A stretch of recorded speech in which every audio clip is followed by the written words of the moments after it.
Welcome to Spirits Podcast, a boozy dive into mythology, legends, and folklore. Every week we pour a drink and learn about a new story from around the world. I'm Amanda. And I'm Julia.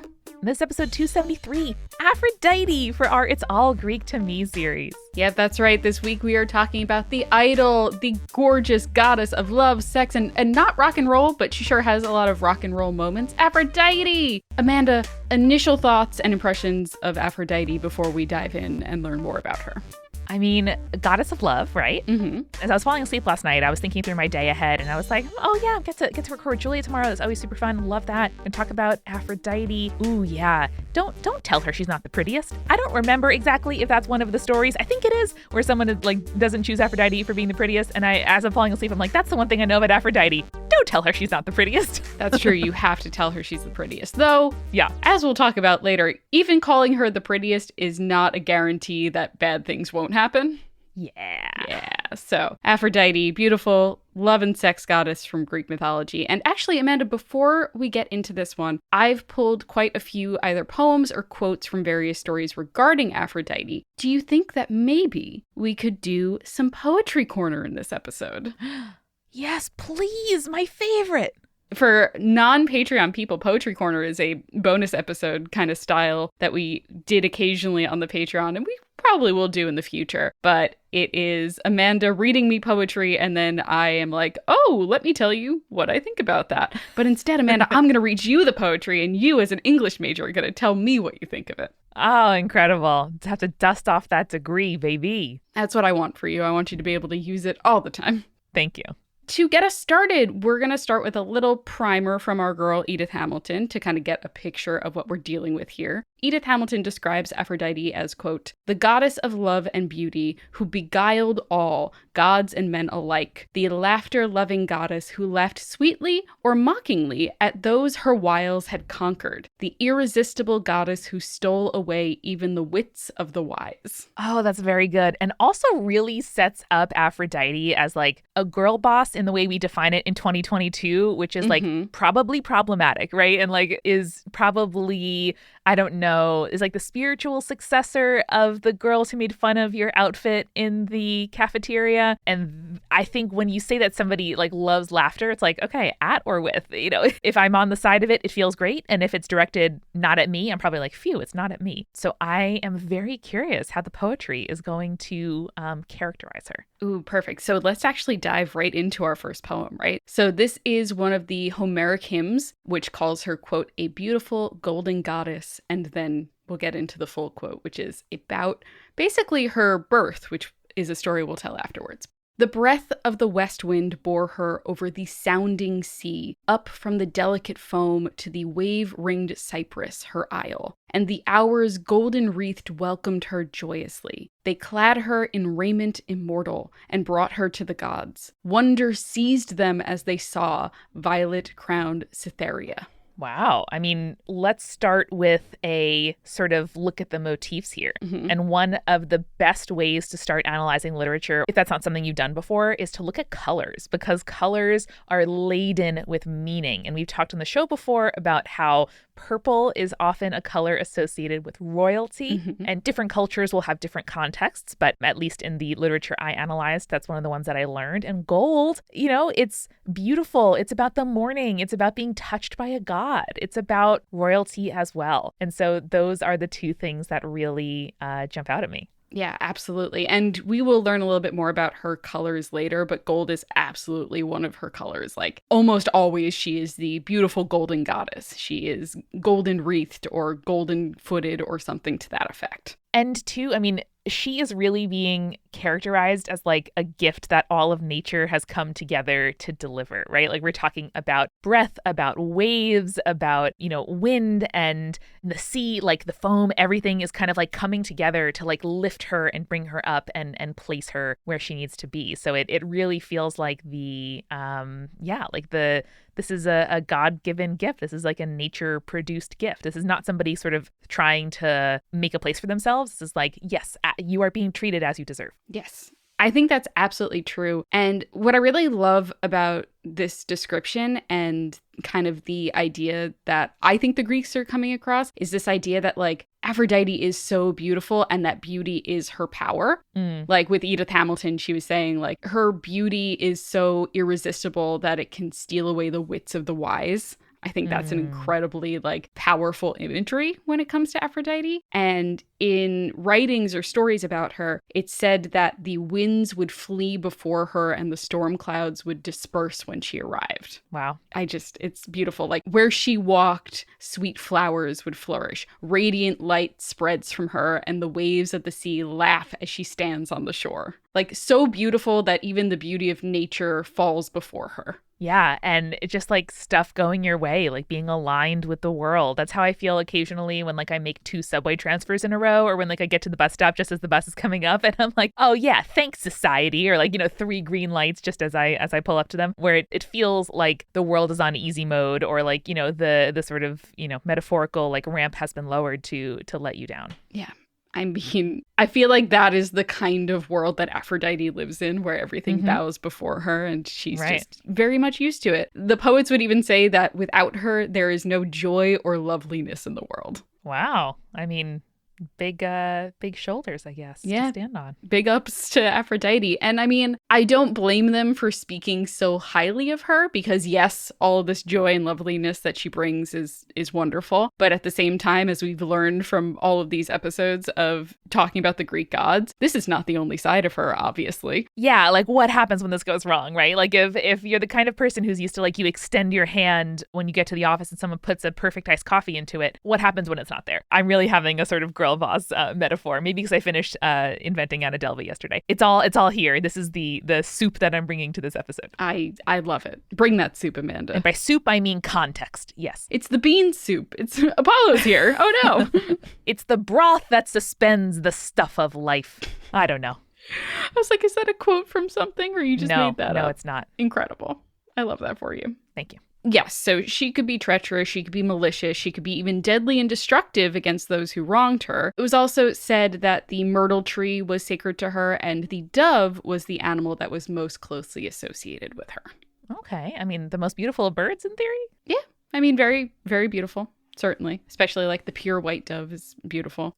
I love a mourning dove too, personally. Like they're so beautiful, but also sad. Yes. I kind of told you the story of Aphrodite being born in the poem that we read earlier. And I think we can kind of start this episode, now that we have a little primer, with where did she come from? Yes, we can tell the story of her birth, which we will, but first let's examine her pre-Greek roots, because the Greeks weren't the first ones to have a love goddess, and it's more than likely they were borrowing from some earlier traditions. It's pretty safe to assume from scholarly research that she was inspired by the worship of Astarte in Phoenicia, and then reaching even further back, the Mesopotamian Ishtar and Sumerian Inanna, who we've talked about on the show before.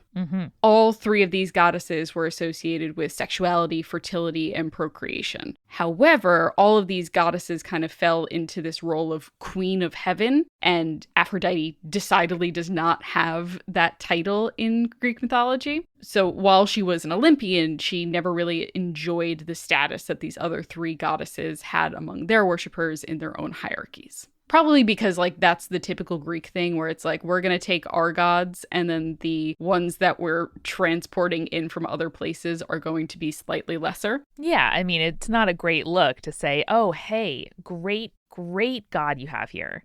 Where'd you buy it? We're going to make that one important now. No, you want to come in and say, to justify the conquering, that yours is the best. Yeah. Including those 3 goddesses, there are some comparative mythology scholars who also think that Aphrodite might have had early ties to the goddess Eos, who was the Greek dawn goddess. Both were known, especially in early Indo-European worship, to be both, quote, erotically beautiful and aggressively sexual, which is what I want in my life. I know, that would be great. That's quite a title, which I appreciate. They were also known for having relationships with mortal lovers who ended up dying tragically, which we'll get to later. Okay. Yeah. I mean, you can't be like powerfully, terrifyingly erotic or whatever it was without sacrificing a mortal lover here or there. Exactly. And even their associated colors were similar. Like we were talking about gold and purple being colors associated with Aphrodite. As well, she had the colors red and white were associated with both her and Eos. So it is quite likely that the two of them might have at some point been the same goddess and then separated later, or at least were entwined in some way. That makes sense. Now that we kind of know where Aphrodite came from in an anthropological sense, let's talk about her origins in the actual myths themselves. I guess, like, you're listening to Greek mythology episodes. I don't really need to, like, provide, it's not like spoilers, I guess, but like context. Castration's coming up real soon. All right, so as the story of Aphrodite's birth goes, according to Hesiod in the Theogony, when Cronus killed his father Uranus, he also castrated him. Mm-hmm. And when Cronus severed his genitals, he threw them into the sea. Ah, the foam from which Aphrodite was born. I know this painting, but that one's called The Birth of Venus. Yeah, well, Venus is just the Roman version of Aphrodite, so there you go. There you go. So as you implied, Amanda, from that foam made of Uranus's genitals, when they hit the water, Aphrodite was born. Mm-hmm. Hesiod says that this was kind of where Aphrodite's name comes from because it can be translated as foam arisen. It's not lovely imagery, especially when you think about what the foam probably is. It's not great. I feel like this knowledge has been haunting me for like 6 years, and people ask, what do you do? The first thing I want to blurt out is, do you know Aphrodite was born from the jismy foam? From jizz hit from the ocean? Yeah. The ocean jizz, that's where she's from. Yeah. It does make sense why my mom told me not to play in the ocean foam when I was a kid. Because we all like have imprinted this story in our minds, and we're like, ooh, no, that's probably gross. Even though it's just water. I mean, it's probably also pollution, and there's like wrappers and stuff and maybe like crabs. Like I get why you tell a kid not to go play at the shore, but she was just like, ew, the foam. And now looking back, I'm like, oh, Tammy, you were right. Tammy knew what was up. Tammy was a beach girl, so she knows what's good. Yeah. Actually, I really like this direct quote from Hesiod in the Theogony, which said that the genitals were, quote, carried over the sea a long time, and white foam arose from the immortal flesh, and with it a girl grew. You're pouting at me. Don't pout at me. I'm pouting into the camera. I know this is not compelling audio, but meh. If it helps, there is another version of Aphrodite's birth where there's no castration and there's no foam at all, and she's just the daughter of Zeus and the ocean nymph Dione. But the sea foam birth is perhaps the most well-known and well-received for whatever reason. It's certainly the most memorable, Julia. You got to give it that. Yeah, it's impactful. I'll give it that. It is impactful. And like, beautiful in a way, I guess. Can we move on? Yeah. In other tales, Aphrodite actually took the name Dione as another one of her epithets, which we will get to in just a bit, meaning divine one. Okay. Very pretty, very nice. Has nothing to do with foam, and we don't have to talk about it anymore. Excellent. We might talk about it a little bit more, but we'll see. No, it's okay. It's okay. Listen, I know it's an integral part. It's just like, yeah. I get it. Speaking of epithets, Aphrodite, unsurprisingly, was a favorite of the poets and therefore had a lot of really beautiful ones. Her most common one was Orania, meaning heavenly, which again, I think also comes from the idea that she was inspired by these quote-unquote queens of heaven in Ishtar and Inanna. So, makes sense. Totally. And linguistically, the tie with Uranus, I get that. Yeah. She was also known as the full title of Aphrodite Pandemos, meaning for all of the folk, which I think is a really interesting one. Listen, aromantic people exist, but I do at the same time find the idea that the Greeks found love, and again, the Greeks had plenty of non-romantic types of love, but the idea that they found love to be a universal experience, and therefore Aphrodite was the goddess of everyone, I think is a really, really cool image. Yeah, I actually find those kind of Greek disambiguations of kinds of love to be really inclusive, because no matter what kind of love you feel most rich in or you feel appeals to you the most, most or that you value the most highly, whether that's among, friends, of yourself and your purpose, sexual or romantic love. They kind of recognize that all of it exists. Yeah, check out the erotes, I think, wrote in one of our Advice from Folklore episodes. Mm-hmm. And we talked a lot about the different types of love and the different erotes, which are the children of Aphrodite. So highly recommend checking that out. So in other naming conventions, she was also known as Philomades, or smile-loving, which a couple of the other translations, they choose to, instead of smile-loving, they translate it as other things, which are not smiles, but rather genitalia. Oh. Which we don't have to acknowledge that. We can just move on. She loves to smile. Good for her. Also, you can love sex. We're not here to slut shame her. Yeah, no, I know. It's just like when it's the Greek poets, mostly guys saying that, I'm just like, must you, Homer? Really?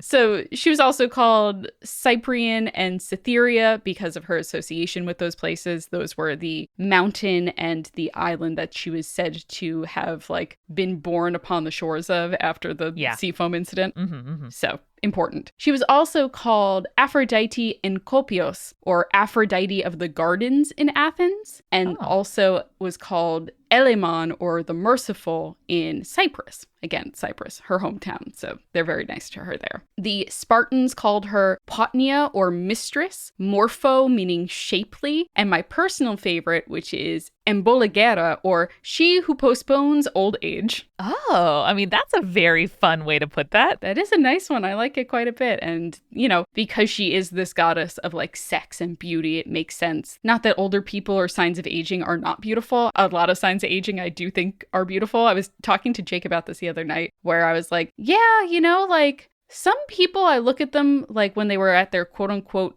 peak or whatever. I'm just like, right. No, they're hotter 20 years later now. Yeah, I think so too. And actually bought for both my grandmother and my mom a book by Grace Bonney interviewing a bunch of women over 50 about their lives and careers. And the portraiture is just stunning. If I'm lucky enough to live to a ripe old age, I can't wait to rock gray hair and not pay a bunch of money for collagen treatments. It's tough. As I get older, I realize how fucked up sort of beauty standards are. And I'm excited that people are starting to deconstruct that right on time for us. Yeah. I love my gray hair. I'll say it right now. I love my grays. I want them to all come in at the same time. The patches I don't like, but the gray hair I love. You'll have a real storm situation. You're going to look great. Oh man, yes, 100%. Finally, my other personal favorite for Aphrodite is the name Androphonos, or the killer of men, for her more vengeful nature. I love it, Julia. I had to leave it for last because it is one of the best ones. Oh, hell yeah. So in terms of romances, it's not super surprising that Aphrodite has quite a few, but there are two that probably feature most heavily in her stories. The first that we'll talk about is Hephaestus, who is the god of fire, blacksmiths, and metalworking. We've talked about him a little bit before, and we'll talk about him more when he gets his own episode, but he was the son of Zeus and Hera, or sometimes just Hera herself, as an act of revenge against Zeus giving birth to Athena on his own. Because Hera's like, no, you're only allowed to have children with me. Mm-hmm. Zeus is never listened to in his entire life. No, Zeus has never listened to a woman, and Hera has no shortage of complaints. I think it's so fun that that's the one that really got her. Yeah. That's the one where she's like, you know what? I can do this by myself as well. This is my one thing. This is the one thing you let me do. I can have it all. Hephaestus is kind of notable among the Olympians because he is the only one who is disabled, and the rest of the Olympians are quote unquote perfect, which disability does not make you not perfect. That's silly, and we're not going to pretend that's true. Anyway, one story tells about how Zeus was starting to grow concerned because of Aphrodite's beauty, that all the gods were going to start fighting over who she would get to marry, basically. Mm-hmm. He was just like, I can see this starting to happen. Aphrodite is so hot. Something needs to happen here before this all boils over. So he gives Aphrodite's hand in marriage to Hephaestus in order to make it look as though he wasn't choosing favorites. Mm-hmm. Simple, basic, probably a great decision by Zeus for once. shockingly. In another version of the story, however, Hephaestus had fallen quite hard for Aphrodite, like all of the men on Olympus, but knowing that he would never win her favor compared to the other gods, Hephaestus used his wiles instead. So what he did was he built his mother Hera, who's the goddess of marriage herself, a golden throne, right? And Hera, being a little bit vain and like, you know, the queen of the Olympians, she loves the gift. But when she sits upon it, the trap is sprung and she is trapped in the chair. And Hephaestus is like, I'm going to leave you here until you agree to marry me to Aphrodite. Incredible. And she's like, you know what? Fine. I respect the hustle. Fine. I respect the hustle, son. It's fine. So Hephaestus is quite happy with the marriage. At first, he gives many beautiful wedding gifts to Aphrodite, many pieces of beautiful jewelry that he crafted himself, because again, he's a blacksmith and an artisan, and he's very talented in that way. I'm going to say right now, Julia, sexiest figure in Greek mythology. Yeah, sexy. I love a good craftsman, a man who can work with his hands, you know?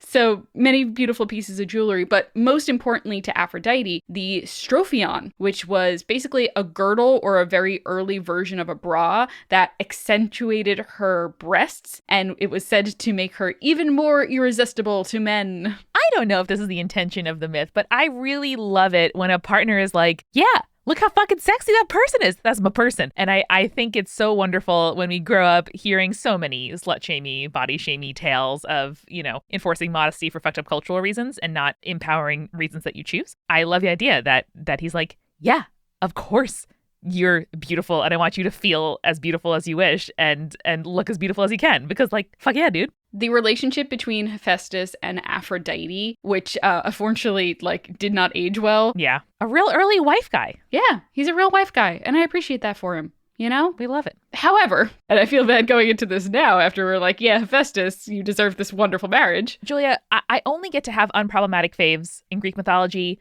midway through an anecdote. And you know what? I appreciate those moments. I live in them. And then I go, oh, well, that makes sense. And you know what? That's just the journey. That's okay. You know what? He still might be your unproblematic fave at the end of this, depending on how you react to this next story. Okay, let's hear it. Aphrodite, despite being a married woman, well known for her extramarital affairs, most notably with the god Ares, the war god. In the Odyssey, there is a story that is told about Ares and Aphrodite's affair that is happening during the Trojan War. So the story goes that one day, the sun god Helios came to Hephaestus and told him that he had seen Ares and Aphrodite having sex in Hephaestus's own bed, and then told the blacksmith god that they were more than likely to do it again. Oh boy. Yeah. Yeah. Helios also can see all this because he is the sun and therefore sees everything that happens during the daytime, which, classic. So Hephaestus concocts a plan, fashions a golden net, and so the next time Ares and Aphrodite are getting busy in his bedroom, he springs the trap and they are trapped in this golden net. Oh. So as revenge, Hephaestus then invites the rest of the Olympians to come and laugh at the two captured lovers, which, you know, not great. Not great, but also, like, hopefully that stops them from ever doing it again. Yeah, not great. I get it. Not great. I get it. But also it's Greek mythology and, like, there are worse things he could have done. Yeah, there sure are. So eventually Poseidon and the, like, rest of the Greek gods, specifically the gods, so it's like Poseidon, Hermes, and Apollo, they all start to kind of feel bad for Ares, and so they pay Hephaestus to release them. I mean, from Hephaestus' point of view, you know, you kind of made your point and get some money, so not that bad. Yeah. It was said that Aphrodite became so embarrassed that she left Olympus for a time and went to her island of Cyprus, where she was catered to by the Charites, or the Graces, who were the daughters of Zeus and Eurynome, and were the embodiments of charm, beauty, and goodwill. So, you know, not a bad deal for her. Like, yes, embarrassing, but then you get to take, like, a nice vacation with your gal pals. Yeah, get to lick your wounds, hang with your gal pals, go to the spa. Yeah, exactly. Ares and Aphrodite had several children together, including Eros, who we've spoken about on the show before, and the other Orotes, who we've also spoken about. They also together had Phobos, who is the embodiment of fear, Deimos, who is the embodiment of dread, and Harmonia, who is the goddess of harmony and concord. I guess fuck the two bad kids then. That is, I must say, that is how it feels sometimes to be like, why am I the one that got these mental illnesses? Why couldn't we just sprinkle them around or just skip it all together? Maybe that's how those kids felt. Yeah, probably. I mean, Phobos and Deimos are and we'll talk about them a little bit more when we get to Aries, but they ride in his chariot with him when he goes into battle. So like obviously fear and dread are things that you experience on the battlefield. Mm-hmm. The outlier there is Harmonia, who's just like, hey, everything's nice and beautiful. Can you guys stop? Everything's pretty fine for me. I feel like Harmonia is probably the youngest child. Again, I'm an only child, so I don't know, but she has youngest child energy. Or oldest child peacekeeper. That sometimes happens. That's also true. Yeah, every family's different. Yeah, exactly. So, of course, those weren't her only lovers as the goddess of love herself, but we'll talk a bit more about one in particular when we get back from our refill. Let's do it. Julie, it's the refill. How you doing today, bud? I'm doing all right. Amanda, I had some coffee from the espresso machine that I put newly in my apartment. Do you want some? That would be wonderful. Thank you. Ooh, okay. I have fancy little espresso glasses. Absolutely wonderful. Do you think there is enough to share with our new patrons, Lauren, Bethany, and Connell? Oh my God, absolutely. Here, everyone, little glasses all around. I feel like sometimes you meet people and then they also prove themselves to be accomplished baristas. And I feel like that would totally happen with our supporting producer level patrons. Alicia, Ann, Fruity Chick, Hannah, Jack Marie, Jane, J. Bay, Jessica Kinzer, Jessica Stewart, Kins, Little Vomit Spiders running around, Megan Moon, Phil Fresh, Captain Jonathan, Malachi Cosmos, Sarah Scott, and Zazie. Yeah, I feel like they would be really good at latte art. Mm-hmm. Definitely. So cute. And I would make like a custom chosen animal on the latte foam of our legend level patrons were I ever to get the chance to like serve them a coffee. Audra, Bex, Clara, Daru, Iron Havoc, Lexus, Morgan, Mother of Vikings, Sarah, Taylor, and BME of Scotty. I feel like maybe we could do like little Medusa heads maybe. Would that be cute? I love that. That's a lot of like intricate little snake heads, but I'm into it. It would take a lot of effort, but you know what? They're worth it. Or maybe we can get a template and like dust cinnamon on top or nutmeg or something. Yes. You know? Easier, certainly. Definitely. And if you're interested in our drink preferences and the custom recipe cards Julia has made for all 273 episodes of this podcast, hey, you should become a patron. It's patreon.com/spiritspodcast where you can get drink cards and all kinds of other amazing bonus stuff, in addition to just knowing that you're supporting the podcast and helping make this our jobs. Yeah, it's great. And we appreciate every single one of you that signs up every day, week, month, year. You're the best. And patrons got a bonus Your Urban Legends episode on Monday. So, you know, it's a good one. Yeah, I love doing those bonus episodes. But Amanda, I was wondering, what else are you loving lately? Reading, listening to, watching? What are you loving? I recently tore through 2 like post-war era gay detective sort of slow burn romances by Cat Sebastian. The first one is called Hither Page, and the series is called Page and Summers with an O. I really love like a classic kind of golden age detective mystery. Like think about, Agatha Christie and writers like that. And this is contemporary, written today, novel in the style of those kinds of books. And the mysteries are really good. It does that thing where like there's the false lead, but it doesn't like let you kind of slow burn on that for the whole book. They're like, oh, we thought it was this, but it's not this. And I love that because it really lets you kind of in on the process of solving what's happening. And the central kind of romance between a shell-shocked country doctor and a jaded spy, as Kat puts it, is just incredibly sweet. And the village is so like tenderly rendered, and there is like intergenerational friendship, and it's just a fantastic series. So that's Page and Summers by Cat Sebastian. And adding it to my wish list for my library app, and good to go.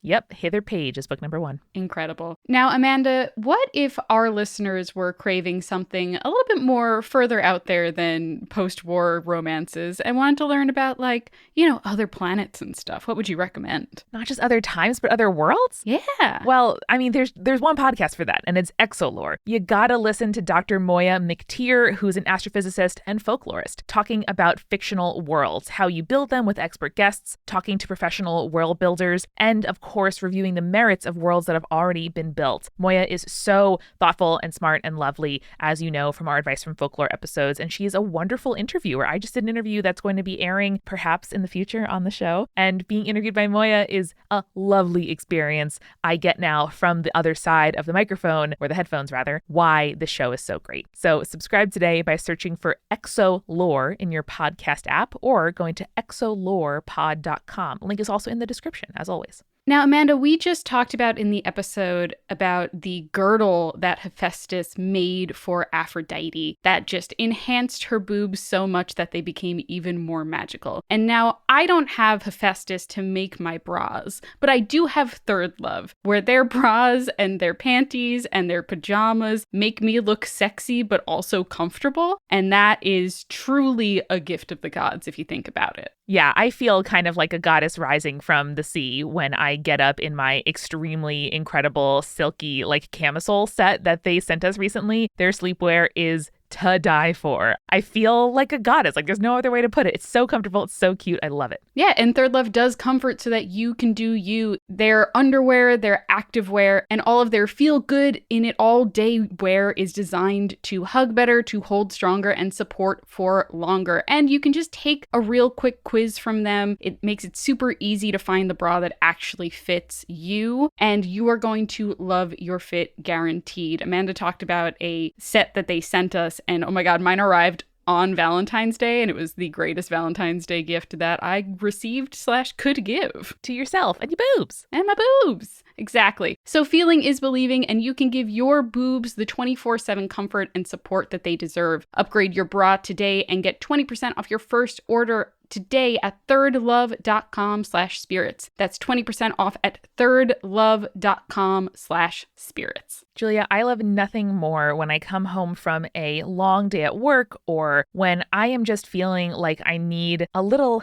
help and I want to kind of give myself the gift of not having to cook dinner. The thing that I love the most is opening the DoorDash app and ordering a lovely meal from one of my family-owned local restaurants. If you have back-to-back meetings or errands or chores and you just need a hand clearing something from your to-do list or taking back a little time or just doing a little bit less, which is something I'm trying to work on, DoorDash can be a really great tool. You can get what you want to eat right now and right to your door with DoorDash. Honestly, last night, Amanda, we really wanted Thai food from this specific Thai place and they were closed. And I was like, I have no idea what other Thai places are in the area. I just opened up my DoorDash app and I found a great rated Thai place that I hadn't tried before. And their massaman curry was probably some of the best I've ever had. So thank you, DoorDash. Love it. And for a limited time, our listeners can get 25% off and 0 delivery fees on their first order of $15 or more when you download the DoorDash app and enter code SPIRITS. That's 25% off up to $10 in value and 0 delivery fees on your first order when you download the DoorDash app in the App Store and enter code SPIRITS. Don't forget that's code SPIRITS for 25% off your first order with DoorDash. Subject to change. Terms apply. Terms apply. Amanda, we're also sponsored by BetterHelp Online Therapy. And this month, BetterHelp Online Therapy wants to remind you that you matter just as much as everyone else does. And therapy is a great way to make sure that you show up for yourself. Amanda, what's a way that you've been showing up for yourself lately? I have been trying to hold myself to less strict standards at home. And listen, would I like to clean my kitchen sink before I go to sleep every night? I sure would, but making myself do something when all I really want to do is rest is not serving me, and I am trying really hard to prioritize rest like I would for anybody else. And I know that you have been talking to your counselor at BetterHelp about that, which I know is probably making things a lot easier. Absolutely. Her name's also Amanda, and we talk every week, and that's how I get my therapy. I don't have to go to a waiting room. I don't have to, talk to somebody face to face if I don't want to. We sometimes just do a voice chat, or if I'm particularly busy or traveling, we can correspond via their secure app instead. It's really, really convenient. Yes, and BetterHelp is online therapy that offers video, phone, and even live chat sessions with your therapist, so you don't have to see anyone on camera if you don't want to. It is much more affordable than in-person therapy, and you can be matched with a therapist in under 48 hours. Give it a try and see why over 2 million people have used BetterHelp online therapy. This podcast is sponsored by BetterHelp, and Spirits listeners get 10% off their first month at betterhelp.com/spirits. That's BETTERHELP.com/spirits. And now let's get back to the show. So for Aphrodite, I definitely pictured a cocktail that was kind of similar to a Cosmo, something that is like strong, but also sweet and tart at the same time. But I was doing some Googling and I found a cocktail called Aphrodite's Ambrosia, and it seemed perfect. The original recipe calls for Prosecco. I feel like champagne would be a better option. That seems more up Aphrodite's alley. Mm-hmm. It also includes whiskey. They suggest Maker's Mark, which I think is pretty on brand. A little bit of apricot liqueur, and then quite a few dashes of bitters, which I think is, again, perfect for Aphrodite. It's balancing like the sweet, but also the bitter. And I really love this cocktail. I made it for Jake and I the other day. And I think if you added like a little bit of like muddled strawberry or raspberry, it would be perfect. Julia, really want to give you a lot of credit for resisting the temptation to do a foamy drink and an egg white shaken drink, because I would have revolted. You could have. You could additionally. See, the problem is, though, you have a sparkling thing in there already. Yeah, I feel like if champagne's not your jam, you could always do like a whiskey sour type situation and just get that egg white all up in there if that's what you feel like. If you want foam. If you want foam. You know what, Amanda? I wanted to save you from that, but I'm glad that's where your mind went. I'm glad I drilled this into you so much that now that's all you could think of. If you had done it, I would yell and then be like, fair enough. But, you didn't. And I feel like you deserve some praise for that. No, the champagne is the foam. Okay, moving on. Woo! Okay, so with these cocktails in hand, let me tell you about the tragedy of Adonis. No. One of her other lovers, as told in the Metamorphosis, was Adonis, who actually had a connection to Aphrodite even before he was born, because he was the son of Mira, who was a woman who Aphrodite had cursed with insatiable lust for her own father. Not great. Oh, piss.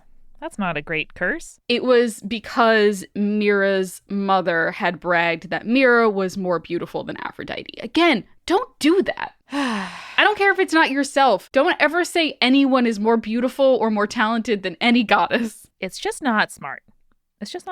So Mira was transformed eventually into a myrrh tree. That's where we get the name from. And gave birth to Adonis in that form, as a tree. Okay. I don't know how that worked, but it's an interesting image when you try to figure it out.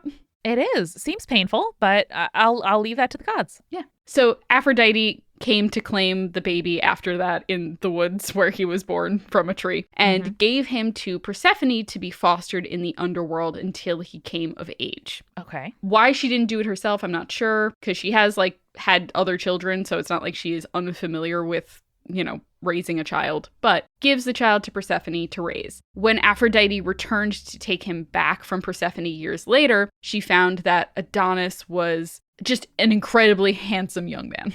Extremely hot. That awkward feeling. So hot, Persephone refused to release him into Aphrodite's custody. Also because she raised him. Yeah. But also he was extremely hot. So it's a little weird. Totally. You got some investment. And I don't know, sometimes your ward grows up hot. That's a thing that we have seen in Sweeney Todd and others. That's true. So the two of them start fighting over this, and eventually they call on Zeus, who is forced to step in and decreed that Adonis would spend a third of the year with Aphrodite, a third of the year with Persephone, and then a third of the year with whomever he preferred. Interesting. Actually kind of similar to Persephone's whole deal, which I think is an interesting parallel. But Adonis chose to spend his given time with Aphrodite, which is a little bit of a slight on his, adopted mother or whatever, but sure, it is what it is. However, this is a mortal man, Amanda. This is a mortal man.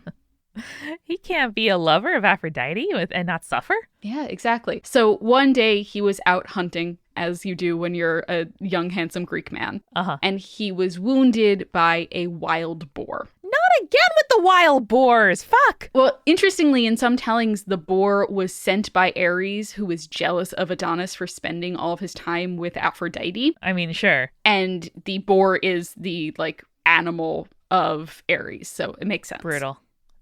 And of course, Adonis bleeds to death in Aphrodite's arms. Terrible, but also, Amanda, it's time for Poetry Quarter.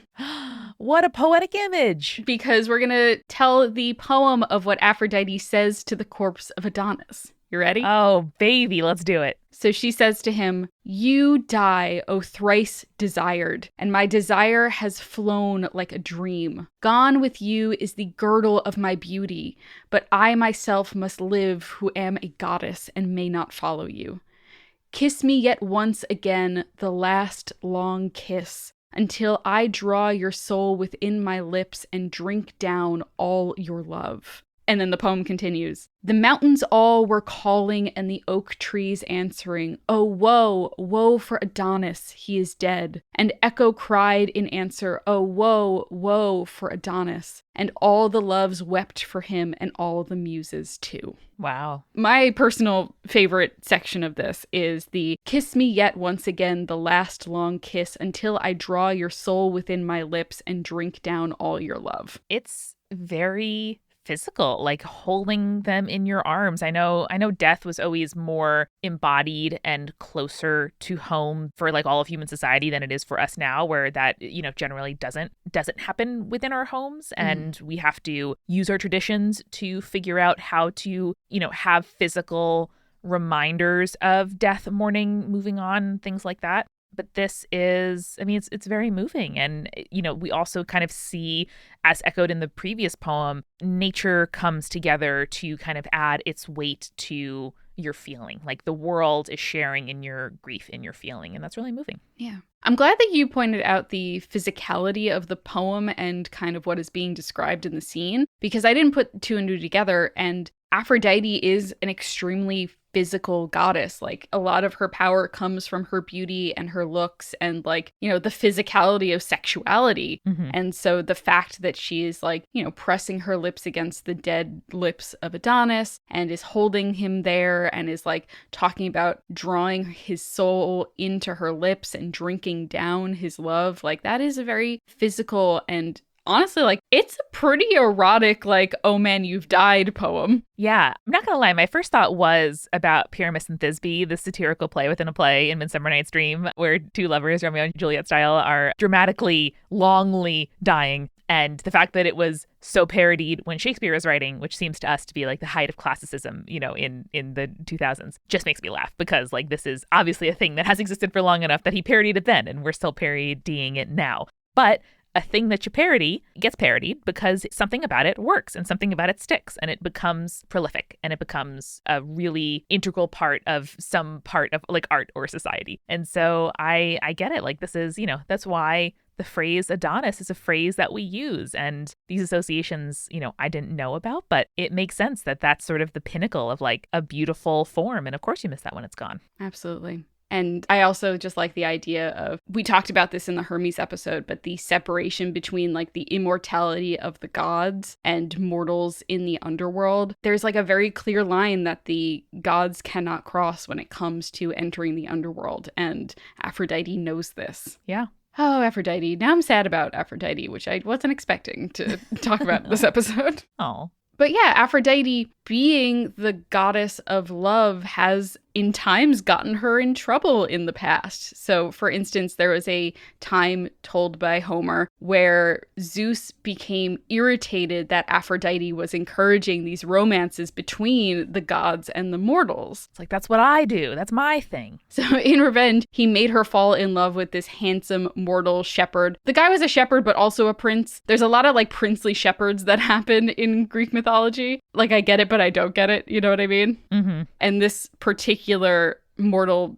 shepherd prince was named Anchises. And so Aphrodite, upon seeing him and falling in love, went to the shepherd in his home, appearing as this tall, beautiful, but mortal woman. Mm-hmm. Anchises, upon seeing her in her bright clothing and gleaming jewelry and her, quote, breasts shining with divine radiance. Wow. Yeah. He like looks at her and he's like, "Ma'am, you gotta be Aphrodite. I'm honored you're even here. I'm gonna build you an altar on top of Mount Ida so that you can come and bless my family." That's it, handsome moral shepherd. Okay. And Aphrodite's like, no, I'm not Aphrodite. I'm just a princess and I'm a virgin. And if you would please take me to your parents so that we can be married, that would be great. Okay. Unfortunately, because it's Aphrodite, Anchises is overcome with his desire to have sex with her and leads her to his bed, Rather than being like, oh, yes, let's go get married right now. He's like, nah, ma'am, you are too hot. We got to do it right now. I mean, he tried to build her an altar. What more do you want? Yeah, and she straight up lies to him. She's like,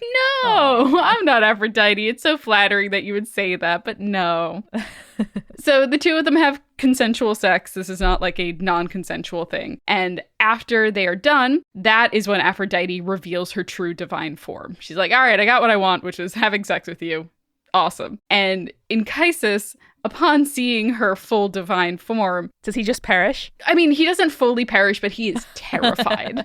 Oh, no. He is like more scared than he ever has been in his entire life. But Aphrodite tells him, do not worry. I am going to bear you a son, and he is going to be a hero and a nobleman, just like his father. And that does, in fact, come to pass. And she gives birth to the demigod Anasis. Wow. One, I love that story where Zeus is like, aha, well, you've made me fall in love with so many mortal women, and now I'm going to do the same to you. And she's like, nah, it's all good, actually. Like, no one cares. I'm going to have some sexy role play. We're going to have a son that both of us treasure. Moving on. It truly was just sexy role play for her. Oh my God. That's fine. Yeah, keep it fresh. Enjoy it. It's like, oh no, my car broke down and you must take me to your parents so that we may wed.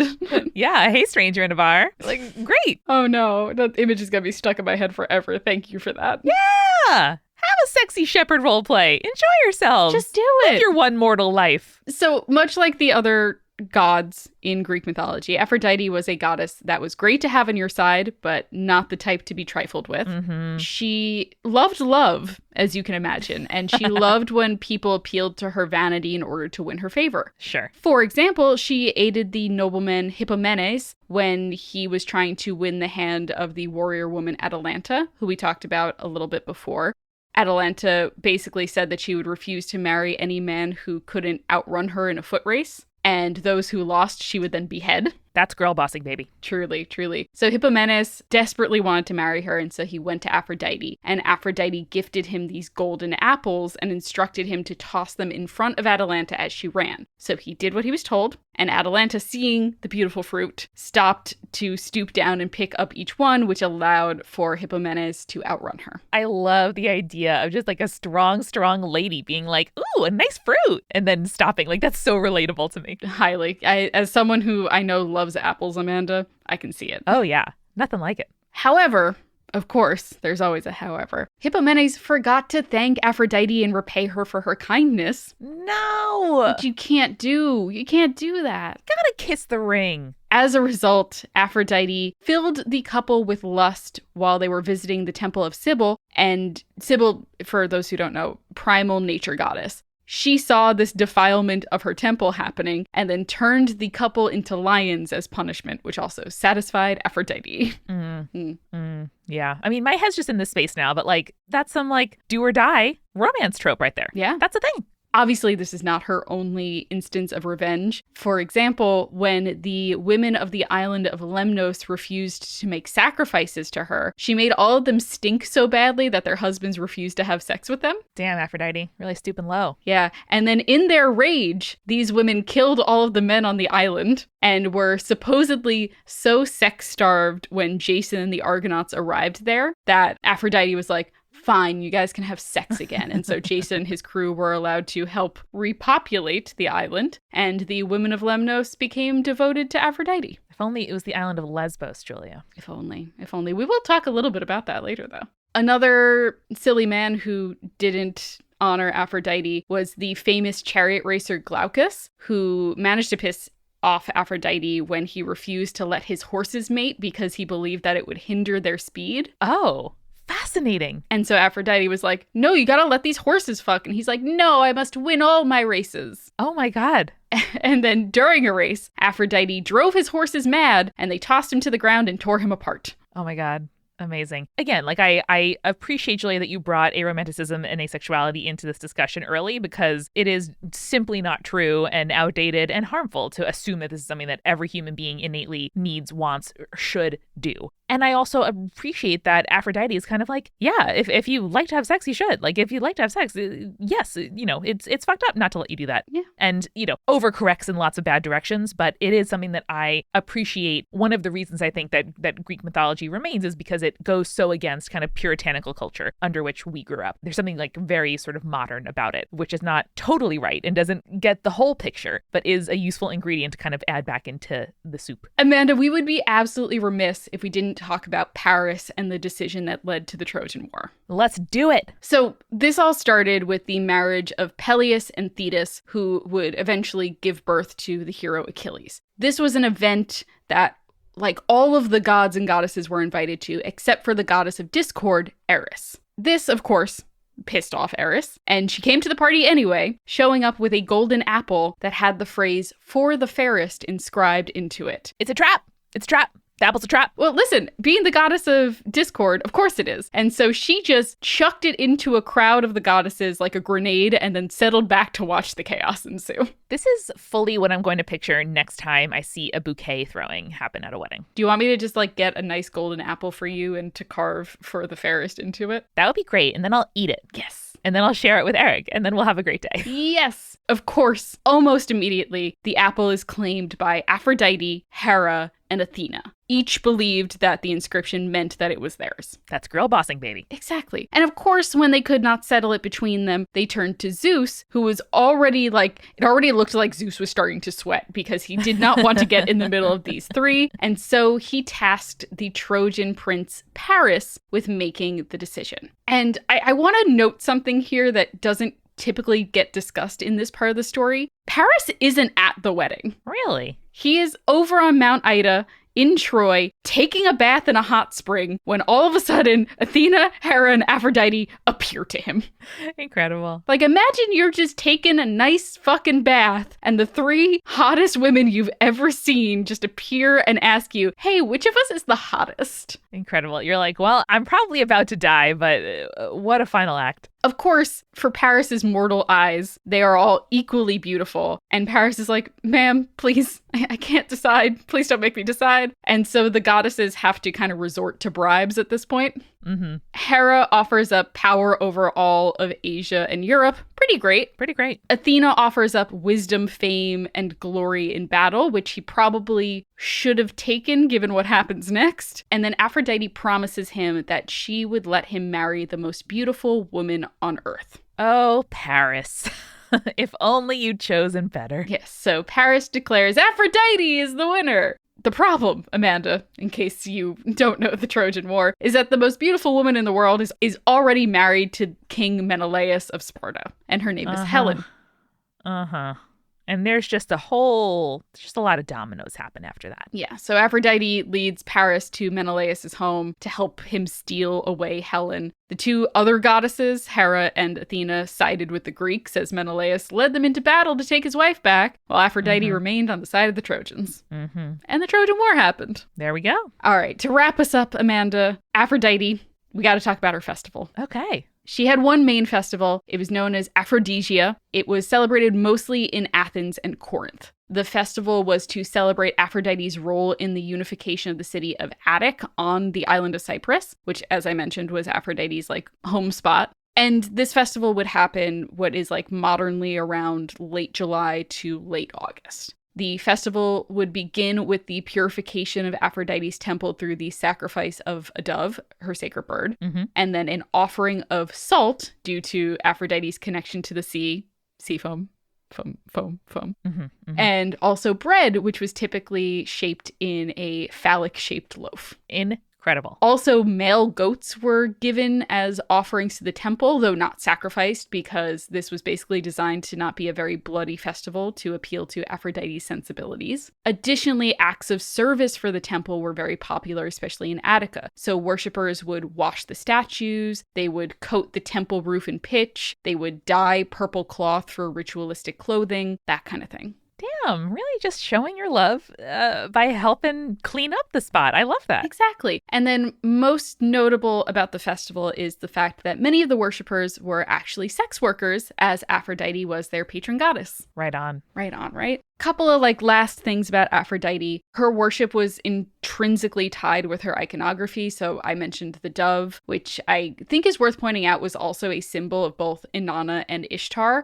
Like literally the Greek word for dove seems to have arrived from the Semitic phrase for bird of Ishtar. Wow. Basically, I think it's extremely cool from a etymology point of view. Totally. And so also in order to honor Aphrodite at her temple in Daphne, worshippers would leave these offerings of these small white carved marble doves, which I think is also extremely beautiful. Adorable. And she was also associated with a couple of other birds as well. Sparrows, for instance, which are mentioned as pulling her chariot in a poem by Sappho. You asked about Lesbos earlier. There's our girl Sappho. My girl. Called The Ode to Aphrodite. And let me read this as our last poetry corner. Yay! Rich-throned immortal Aphrodite, scheming daughter of Zeus, I pray you, with pain and sickness queen, crush not my heart, but come if ever in the past you heard my voice from afar and hearkened, and let your father's halls and came with gold chariot yoked, and pretty sparrows brought you swiftly across the dark earth, fluttering wings from heaven through the air. Gayest shit I've ever heard. I love it. It's extremely gay shit. Yes, excellent.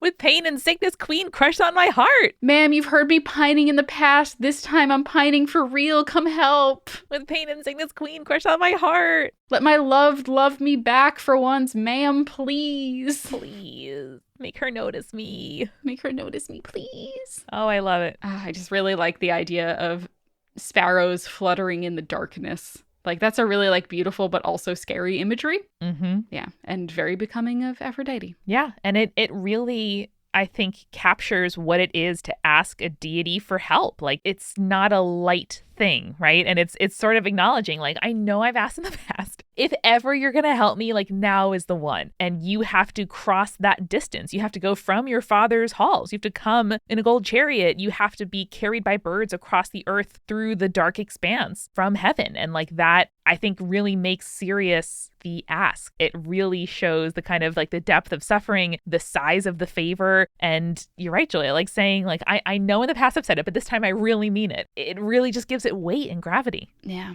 It does. And I like this because it really does show someone, I know it's Sappho, but like someone who is worshiping, who is honoring, who is calling out for Aphrodite. And it's a really good example of like what I feel like her worship looks like. Totally. A few last iconography things and then we'll wrap it up. But swans, geese, and ducks, all sacred to Aphrodite, again, because she was connected to the sea, as well as conch shells and roses. Her fruit was the apple, unsurprising after the story with Paris, but she was also, like Persephone, associated with pomegranates, which some scholars assume might be because the red seeds suggest sexuality. Like, have you ever broken up a pomegranate? That's a hot fruit. It's a sexy fruit, Julia. It's a sexy fruit. Yeah. It's a hot fruit. We're not talking enough about it. A pomegranate's a hot fruit. Maybe the hottest. But also, Amanda, did you know that some Greek women used pomegranates as birth control? So here's how that worked, by the way, because I have exclusive details on that. Oh, great. Thank you. Women should grind the inside of a fresh pomegranate peel, add water, and then apply it to their vagina.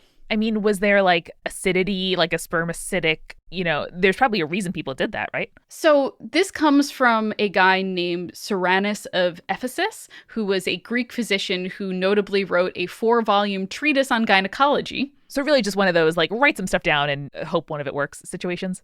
I mean, he also suggested stuff like liquid lead as... Yeah. My personal favorite suggestion from him is a great form of birth control is sneezing. Okay. Well, I mean, all right, never mind. I mean, I guess. I'll continue to reclaim the pomegranate as a feminist fruit. You know what? I did see something, and I think it was an outdated medical study, but someone did say that, like, oh, well, animals that they, like, applied pomegranates to or something to that effect did see a decrease in fertility or something like that. Fascinating. I don't know how true or accurate or, up to date that is, but I did see something that said that. So, Amanda, that's it for Aphrodite. I didn't feature some of her more well-known stories because either they're ones that we've covered already, like her role in the story of Eros and Psyche, but I think the ones that we did talk about painted a pretty distinct picture of Greek mythology's love goddess, and I'm so glad that you were able to provide even more insight to the poetry that I chose. Amazing. Thank you for delivering unto me this poetry corner. Now I am looking up different roles of pomegranates in feminist ceremonies. There's excellent pomegranate Seder plates. Oh man, there's a lot to love here. I'm very excited. Shout out Aphrodite and Persephone. Both are pomegranate girls. Pomegranate girls. Nothing like it. Nothing like it. it. And remember, next time you crack open a pomegranate, stay creepy. Stay cool. Stay sexy. Stay sexy. Aphrodite wants you to be sexy.